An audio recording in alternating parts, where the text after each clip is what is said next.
The package showed up on a Wednesday right around dusk, when the light outside my kitchen window turns the colour of dirty copper. I remember the timing because I'd just gotten home from work and was still half in autopilot. Keys on the hook, shoes kicked off, microwave humming with leftovers. When the doorbell rang, it startled me enough that I spilled a little sauce on the counter. Through the peephole, I saw a delivery guy already walking away, one hand raised in a lazy wave. On my porch sat a large cardboard box, taped to death, the kind of box that looks like it's been through more than one warehouse. It wasn't a normal Amazon-size package. It was big enough that I had to widen my stance to lift it, and heavy enough that I immediately thought, weights, tools, something dense. The shipping label had my address, clear as day. But the name wasn't mine. It was printed in block letters. E. Marrow. I stared at it for a full 10 seconds like the name would change if I looked long enough. I had been renting the house for about 4 months. It was an older place. Nothing fancy. But it had a basement and a yard and rent that didn't make my stomach hurt. The landlord had told me an elderly couple lived there before me and moved out suddenly when the husband got sick. E. Marrow didn't ring a bell. It didn't resemble the couple's name. It didn't resemble anything. I checked for a return address. There was one, but it looked like a generic shipping centre with a partial number I couldn't decipher. No business name, no phone number. My first instinct was to leave it on the porch and call the delivery company, but rain clouds were moving in, and I had that stupid, responsible thought that always gets you in trouble. I'll bring it inside so it doesn't get ruined. I'll figure it out later. So I hauled it in. My house had an awkward layout. Front door opened into a narrow hallway with the basement door right there, and the living room further in.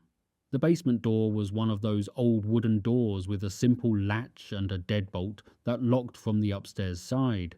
It always made me feel safe in a keep the creepy basement behind a door kind of way. I set the box down on the hallway floor near the basement door with a grunt. The cardboard scraped against the old wood like it didn't want to stop moving. Then I went back to my life. I forgot about it for maybe an hour, until I walked past it and noticed something else on the label. In faint handwriting, near the corner, someone had written, "Back door." Not front porch, not leave at door. Specifically, back door. That made my skin prickle. It could have been but it planted a seed. That night, after dinner, I texted my landlord and asked if he recognized the name E. Marrow. He replied the next morning with a single line, "No idea. Probably a wrong address. Don't open it, just return it." That would have been the smart move.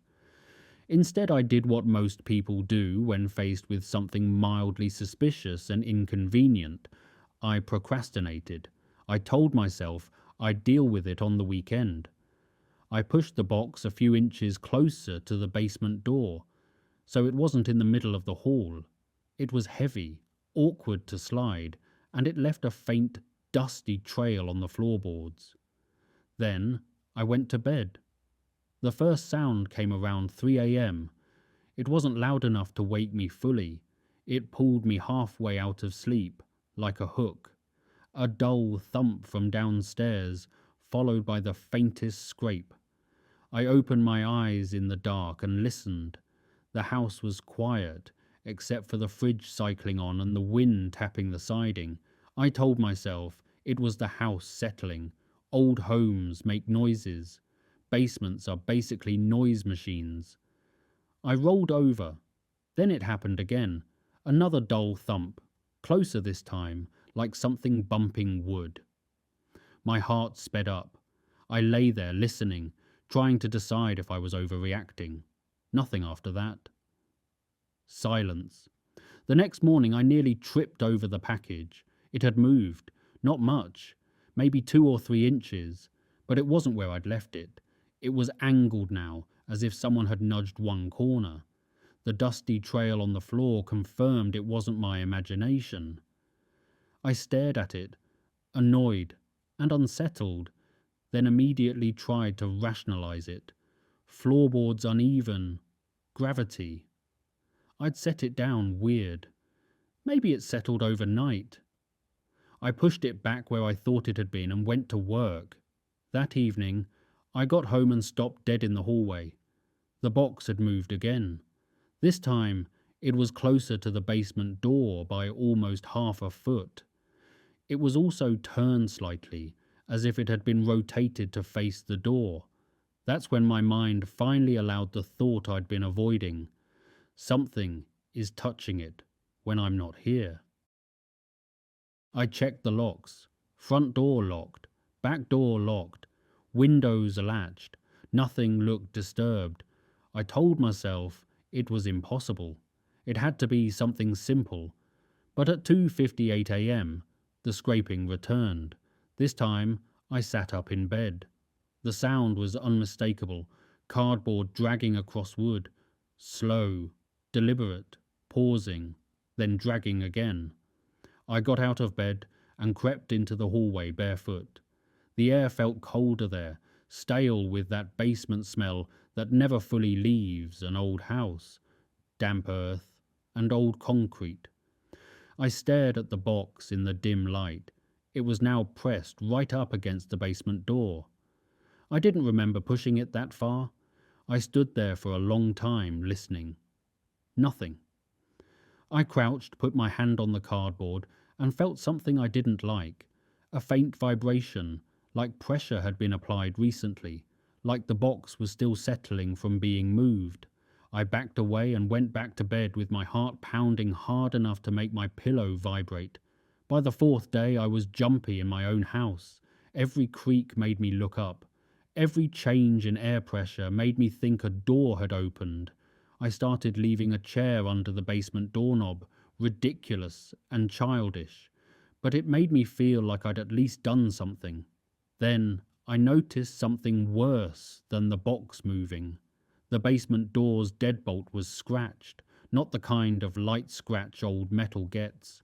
Fresh gouges around the keyhole, as if something hard had been pressed against it, like someone had tried to turn it with the wrong key. My breath turned shallow. I checked the chair I'd wedged under the knob. It was still there. I picked up the box and shook it. The contents shifted with a heavy, dull slump, like cloth packed tight. No rattling, no hard objects, just weight. That night I couldn't sleep. The box felt like a living thing in the hallway, drawing my attention every time I passed it. I finally decided to do what I should have done on day one. Open it, see what it was, and get it out of my house. I dragged it into the living room, set it under the brightest light, and grabbed a box cutter. As soon as the blade sliced through the tape, a smell bloomed into the room. Rot. Not food rot. Older, sourer, like mildew and sweat trapped in fabric for months. My stomach tightened. I pulled back the cardboard flaps. Inside were clothes. Old, dirty clothes, stuffed in tight layers. Shirts with sweat-darkened collars. Jeans with stiff knees. Socks rolled into balls that looked damp even though they were dry. Everything smelled like body odour baked into cotton, mixed with that faint, stale cigarette smell I'd been catching off and on since the package arrived. At first I was just disgusted. Then I saw the notebook. A small, worn diary tucked along the side, wrapped in a grocery bag like someone had tried to keep it dry. The cover was blank. No name, no year. I hesitated, then opened it. The first page made my mouth go dry. It wasn't personal journaling. It was notes. A rough sketch of my house layout. My house. Not a generic floor plan, my exact rooms, drawn from above with little labels. Stairs, hall, basement door, kitchen, bedroom. On the next page, times. Leaves 7:10. Returns 5:40. Lights off 11:30. My schedule. Written in sloppy handwriting like someone had been tracking me, watching me, learning the rhythms of the house. I flipped another page and felt my skin crawl. Basement door, sticks. Deadbolt turns easy if you lift. Another page. He keeps it locked from upstairs. Good. I dropped the diary like it burned. My first clear thought was, call the police. My second was, where is whoever wrote this? And then I realized something that made my blood run cold. The box wasn't meant for me. It was meant for someone who knew this house, someone who wanted their things inside, someone who had lived here before, or was living here now. I walked into the hallway holding my phone and stared at the basement door. The chair was still braced under the knob, but the deadbolt was turned, unlocked. I hadn't unlocked it. I hadn't even touched it since I last checked. A locked from the outside door doesn't unlock itself from the inside, unless someone is on the other side. My chest tightened so hard it hurt. I backed up slowly, then forced myself to take a step forward and grab the knob. The knob turned with no resistance. The door opened a crack, exhaling basement air into my face, cold and damp and metallic. I closed it immediately, pressing it shut as if my body could seal it. I stood there, phone shaking in my hand, and whispered, "Hello?" No answer. I should have run. I should have gotten out of the house and called the police from my car like a sane person. Instead, fear does what fear always does. It makes you crave certainty. I grabbed the flashlight from the kitchen drawer and opened the basement door again. The stairs descended into darkness. The concrete walls swallowed the beam of my light. The air down there smelled like damp cardboard, old furnace dust, and something sour underneath. I took one step down, then another. Every stair creaked like it was trying to warn me. Halfway down, my flashlight beam caught something on the wall, a faint smear of dirt, like a handprint at shoulder height. I reached the bottom and swept the light around. The basement was unfinished. Furnace in one corner, washer and dryer, shelves of old paint cans left by previous tenants. Nothing looked obviously wrong at first glance. Then I saw it. Behind the furnace, where the shadows were thickest, there was a space that didn't belong. A little pocket behind the ductwork, partially blocked by stacked boxes that I hadn't noticed before, boxes that looked newer than everything else. My heart hammered. I stepped closer, light shaking. And there it was, a nest. A dirty sleeping bag laid on flattened cardboard, food wrappers, empty water bottles, a little pile of stolen things, small items that didn't look important enough to steal unless you were living in someone else's house. A spare keychain, a couple of coins, one of my old t-shirts I'd been missing for weeks, and then I saw the spot on the basement stairs. A perfect line of sight to the hallway above, to the living room door, to where I walked every day. The realization hit me so hard, my knees almost gave out. Someone had been sitting here, in the dark, watching the light under the hallway door, listening for my footsteps, for days, maybe longer. My flashlight beam drifted along the wall and landed on something that turned my stomach into ice. A small gap in the basement ceiling, an access panel that led up into the space beneath the hallway floor.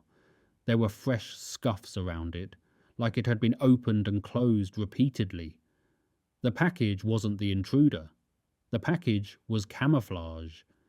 A reason for me to bring strange belongings into my house and accept the idea of something not mine being present, so I wouldn't notice the smaller signs. So I'd blame the box. My breathing got loud, too loud, and in the silence that followed, I heard it. A slow inhale, right behind me. I spun my light around. At first I saw nothing, just furnace and pipes. Then my beam caught movement. Someone crouched low in the shadowed corner behind the stacked boxes. A face emerged into the light for a split second. Male, gaunt, dirt-streaked, eyes bright and unblinking. He had been standing there, watching me investigate his nest like I was the intruder. And then he smiled. Not a friendly smile, not even a threatening one. It was the smile of someone who already knew the outcome, like he'd watched fear play out on faces before. My body finally made the right decision. I ran. I didn't try to get past him carefully. I didn't try to talk. I bolted up the stairs, taking them two at a time, flashlight bouncing wildly. I felt a rush of air behind me as he moved, fast, like he'd been waiting for me to turn my back. I hit the top of the stairs and slammed the basement door behind me, throwing my whole weight into it. The knob rattled immediately, hard, like someone grabbed it and shook it. I shoved the chair under it and dragged the heaviest thing I could reach, a small side table, against the door. The knob jiggled again, slower this time, like he was testing. Then it stopped. Silence. That silence was worse than the noise. I didn't stay to find out what it meant. I grabbed my keys and ran out the front door barefoot, rain hitting my face like needles. I sprinted to my car, locked myself inside, and called 911 with hands shaking so badly I almost dropped the phone. Police arrived within minutes, but it felt like a lifetime. They went into the house with flashlights and guns drawn while I sat in my car, chest heaving, unable to stop staring at my own front door like it might open on its own. They found the nest, they found the diary, they found the box of clothes, they found pry marks on the basement access panel, but they didn't find him. He'd slipped out through an old basement window well that had been partially covered by overgrown shrubs. The officer showed me where the dirt had been disturbed, how the screen had been popped loose and pressed back into place like someone knew exactly how to leave without leaving evidence. Later, a detective told me something that made me feel sick all over again. Based on how the nest was built up, the amount of trash, and the detailed routine notes, it looked like he'd been in that basement for weeks, not days. Weeks. He'd been listening to my footsteps above him, watching my habits, learning when I slept, when I showered, when I left. The package had just been the newest move in a plan he'd already been running. I moved out immediately. I didn't argue with the landlord. I didn't care about money. I didn't even take everything. I grabbed what mattered and left the rest behind like it was contaminated. People ask me what the scariest part was. They assume it's seeing him in the basement corner or the moment the doorknob rattled, but the worst part was the diary. Because it proved something I still struggle to shake, that for weeks my life had been observed, recorded, predicted, that there had been nights when I walked past the basement door, maybe even leaned against it absent-mindedly, and on the other side of that wood, someone was standing in the dark, so close we could have heard each other breathe, waiting for me to go back upstairs. Now, whenever a delivery shows up that I didn't order, I don't bring it inside. I don't set it down for later. I don't assume it's a harmless mistake. I leave it outside. And I watch the windows while I call the company, because I learned the hard way that sometimes a package isn't a package. Sometimes it's a key. Sometimes it's a signal. And sometimes it's just something heavy enough to make you look in the wrong direction while someone is already inside your house.